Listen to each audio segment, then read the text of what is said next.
Hello నమస్తే. ఈరోజు చాలా ఇంపార్టెంట్ పాయింట్ ఒకటి ఒక న్యూస్ చూసాను. ఆ న్యూస్ గురించి మనం మాట్లాడుతున్నాము. ఇది చాలా ఇంపార్టెంట్ న్యూస్. ఈ యొక్క ఆంధ్రప్రదేశ్లో వీళ్ళందరూ చేసేటువంటి అన్యాయం వల్ల ఎంతమంది చదువుకునే పిల్లలు, ఆడపిల్లలు, కాలేజీ పిల్లలు అన్యాయం అయిపోతున్నారో మీ ముందుకు తీసుకురాబోతున్నాను. నేను ఒక న్యూస్ చూశాను. అదేంటంటే ఆంధ్రప్రదేశ్ షాకర్. ఇది ఫ్రీ ప్రెస్ జర్నల్లో పబ్లిష్ అయింది పేపర్ న్యూస్. మీరు జస్ట్ గూగుల్లోకి వెళ్ళి ఆంధ్రప్రదేశ్ షాకర్ అని న్యూస్ చూడండి.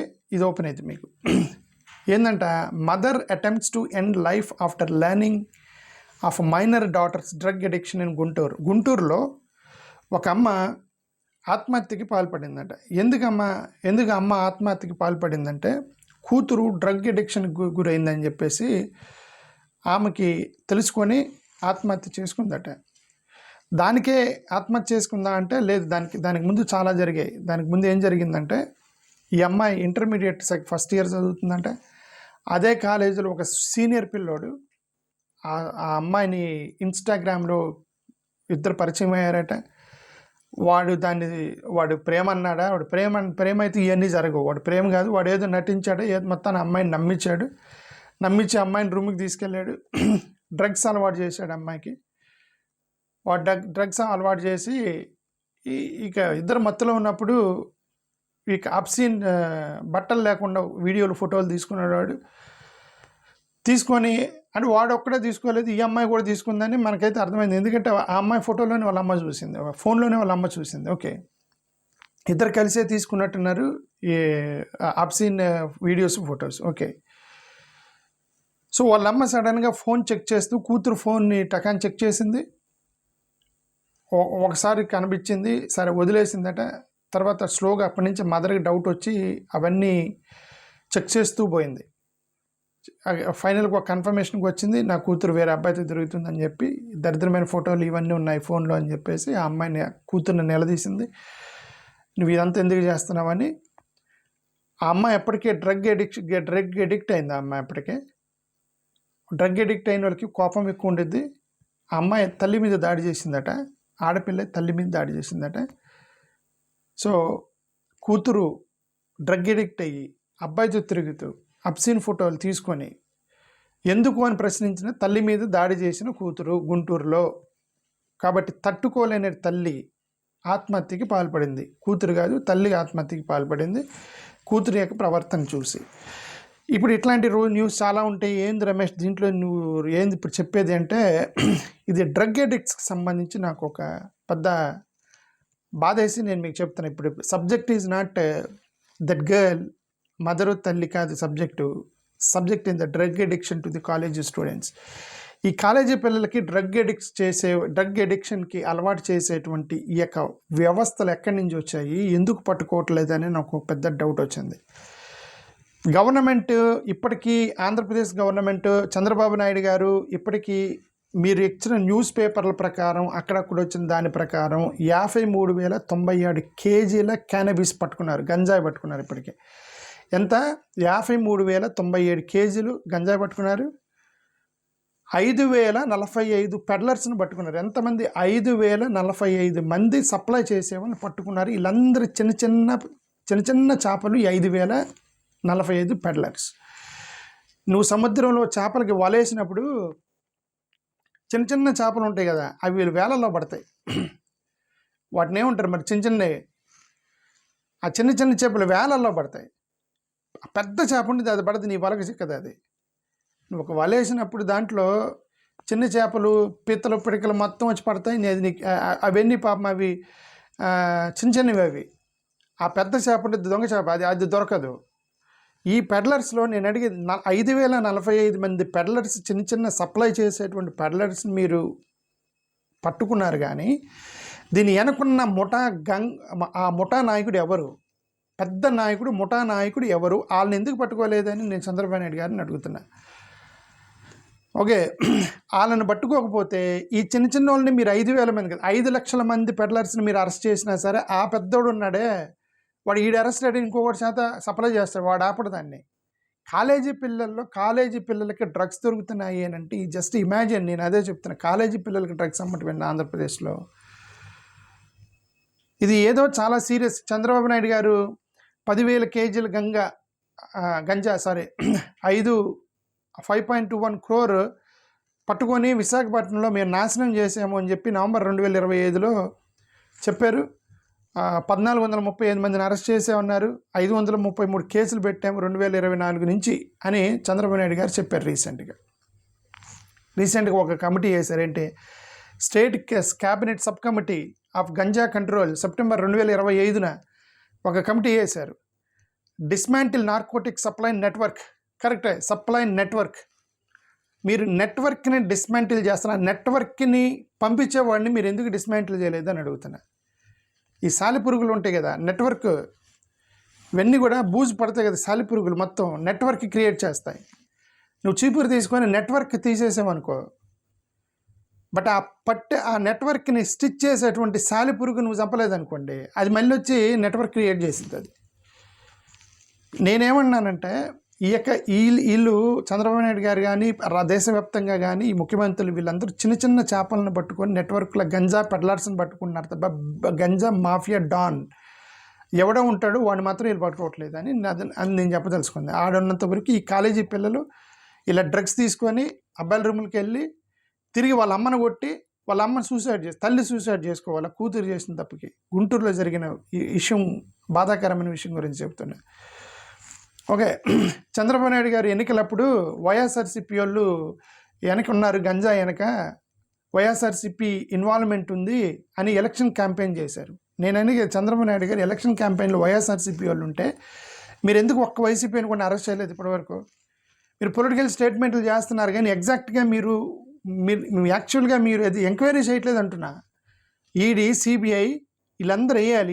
వీళ్ళు వేయకుండా ఊరికి స్టేట్మెంట్లు చేస్తారు. ఇప్పుడు మార్చి 2024 ఎన్నికల టైంలో ఆయన ఏమన్నారు, జగన్ ఎస్కోబార్ ఏదో అన్నాడు. ఓకే, జగన్ ఒక ఎస్కోబార్ లాంటివాడు, పెద్ద మాఫియా డాను, డ్రగ్ మాఫియా డాను జగన్మోహన్ రెడ్డి, అది ఇది అని చెప్పి చాలా స్టేట్మెంట్లు చేశాడు. సరే, అది జగన్మోహన్ రెడ్డి పొలిటికల్ స్టేట్మెంట్ అనుకోండి. అంతేకాకుండా చాలామంది వైఎస్ఆర్సీపీ లీడర్స్కి ఇంటర్నేషనల్ డ్రగ్ మాఫియాతో సంబంధం ఉందన్నారు. నేనేమన్నానంటే, మీరు ఇప్పుడు అధికారంలోకి వచ్చి 1 సంవత్సరంన్నర అయింది కదా, ఎంతమంది వైఎస్ఆర్సీపీ ఇంటర్నేషనల్ డ్రగ్ మాఫియాకి సంబంధం ఉన్న వ్యక్తులు మీరు అరెస్ట్ చేశారు చంద్రబాబు నాయుడు గారు ఇప్పటి వరకు? 2,000 కోట్ల రూపాయలు విశాఖపట్నం పోర్ట్లో బ్రెజిల్ నుంచి వచ్చిన ఒక విశాఖపట్నం పోర్ట్లో అక్కడ గంజాయి దొరికిందని చెప్పి దానికి కూడా వైఎస్ఆర్సీపీ సంబంధం ఉందని ఒకరినొకరు తిట్టుకున్నారు. అప్పుడు లేదు మీ వాళ్ళు సంబంధం అని తిట్టుకున్నారు. చివరికి అది అసలు డ్రగ్గే కాదని చెప్పి తేల్చింది కేంద్ర ప్రభుత్వం. అదొక పెద్ద కామెడీ విషయం అది. Okay, deputy chief minister Pawan Kalyan garu 2024 drug మాఫియాని మేము వైసీపీ గవర్నమెంట్లో బాగా ఫ్లరిష్ అయింది, మేము అధికారం వస్తే వాళ్ళంతా చూస్తామన్నారు. అధికారంలోకి వచ్చారు. ఎంతమందిని అరెస్ట్ చేస్తారు వైఎస్ఆర్సీపీ వాళ్ళని ఇప్పటివరకు? మీరు పెడ్లర్స్ని అరెస్ట్ చేస్తున్నారు. అదే చెప్తున్నా, సాలిపురుగుని అరెస్ట్ చేయట్లా. ఆ పెట్టిన నెట్వర్క్ని అదేమంటే డిస్మాంటిల్ ద నెట్వర్క్ అన్నారు. Don't dismantle the network, you hit the dam. ఇప్పుడు డ్యామ్ ఉండిద్ది కదా, వాటర్ డ్యామ్, ఆ డ్యామ్ని పడగొట్టాలి. మీరు ఆ డ్యామ్ ఉన్నంత వరకు ఏం చేస్తారు? మీరు చిన్న చిన్న కాలువలు పుడిస్తే ఉండవు, అది డ్యామ్ నుంచి వాటర్ వస్తూ ఉంటాయి అవి. అయితే యూనియన్ హోమ్ మినిస్టర్ గారికి ట్యాగ్ చేసి పవన్ కళ్యాణ్ గారు కాంప్రహెన్సివ్ యాక్షన్ ప్లాన్ అవసరం అని చెప్పేసి ఈయన పవన్ కళ్యాణ్ గారు అర్థం గారు. పవన్ కళ్యాణ్ గారు వాళ్ళ గవర్నమెంట్కి ట్యాగ్ చేస్తాడు, వాళ్ళు ఏమో చెయ్యరు. సనాతన బోర్డు పెట్టండి అని చెప్పి తిరుగుతున్నాడు పవన్ కళ్యాణ్. గవర్నమెంట్ ఎవరిది? సనాతన బోర్డు పెట్టాలని గొడవ చేస్తున్నాడు పవన్ కళ్యాణ్ అన్న. దేనికోసం చేస్తున్నాడు? ఎవరి కోసం చేస్తున్నాడు? ఎవరు పెట్టాలి? ఇప్పుడు అపోజిషన్ వాళ్ళు పెట్టాలి సనాతన బోర్డు? నువ్వే కదా పెట్టాలి. మీది గవర్నమెంట్, కేంద్ర ప్రభుత్వం మీది, మీరు ఆంధ్రప్రదేశ్ గవర్నమెంట్. మీరు టక్కన పెట్టండి సనాతన బోర్డు అని ఒకటి పెట్టండి. ఎవరిని డిమాండ్ చేస్తున్నాడు సనాతన బోర్డు పెట్టమని నాకైతే అర్థం కాదు ఇప్పటికీ. నాకు అది $1 మిలియన్ ప్రశ్న పవన్ కళ్యాణ్ది. మీ గవర్నమెంట్లో నువ్వు ఎవరిని డిమాండ్ చేస్తున్నావు? జగన్మోహన్ రెడ్డి పెట్టాలా ఇప్పుడు సనాతన బోర్డు? ఎవరిని డిమాండ్ చేస్తున్నాడో తెలియదు. ఓకే, ఇప్పుడు ఇవన్నీ మాఫియాకి సంబంధించి గంజా గురించి అమిత్ షా గారికి ట్యాగ్ చేస్తాడు. ట్యాగ్ చేసి ఇది వీళ్ళందరిని పట్టుకోండి అని మీదే కదా గవర్నమెంట్ అంటున్నా. Save AP from drug mafia అని చెప్పి 2021లో చంద్రబాబు నాయుడు గారు ఒక పెద్ద ఇదే పట్టుకొచ్చారు.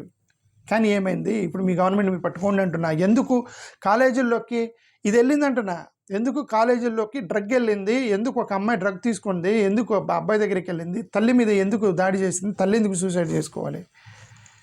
దానికి చంద్రబాబు నాయుడు గారు సమాధానం చెప్పాలి. సెంట్రల్ గవర్నమెంట్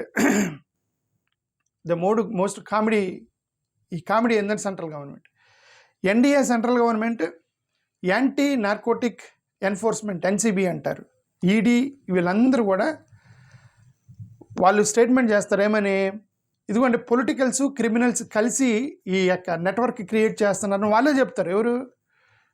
ఎన్సీపీ వాళ్ళు, ఈడీ వాళ్ళు, పెద్ద పెద్ద ఇన్వెస్టిగేషన్ టీం చెప్తారు దీంట్లో పొలిటీషియన్స్ ఉన్నారు. కానీ ఇంతవరకు ఒక పొలిటీషియన్ అరెస్ట్ చేయలే. వాళ్ళు చెప్తారు పొలిటీషియన్స్ అనుకున్నారు, క్రిమినల్స్ అనుకున్నారు దీని వెనక అని చెప్పి, డ్రగ్స్ వెనక అని. But they did not arrest anybody. 1993లో ఓరా కమిటీ, 1993లో ఓరా కమిటీ అని ఒక రీసెర్చ్ చేసింది. ఓరా కమిటీ, ఆ ఓరా కమిటీ ఏం చెప్పింది, trade network, politicians, bureaucrats, smuggling mafia ముగ్గురు కలిసి ఉన్నారట దాంట్లో. ఇక డ్రగ్ గంజాకి సంబంధించి పొలిటీషియన్, రాజకీయ నాయకులు, bureaucrats plus mafia, drug mafia, ఈ ముగ్గురు కలిసి దీన్ని రన్ చేస్తున్నారని చెప్పి ఓరా కమిటీ రిపోర్ట్ ఇచ్చింది. ఆ ఓరా కమిటీ రిపోర్ట్ ఇచ్చిన తర్వాత పట్టుకున్నారు ఒక పొలిటీషియన్ అన్న, ఒక బ్యూరోక్రాట్ని అరెస్ట్ చేశారా? ఓకే, పోనీ ఒక పెద్ద మేజర్ గ్యాంగ్స్టర్ని అరెస్ట్ చేశారా? లేదు. పెడ్లర్స్ని అరెస్ట్ చేస్తారు.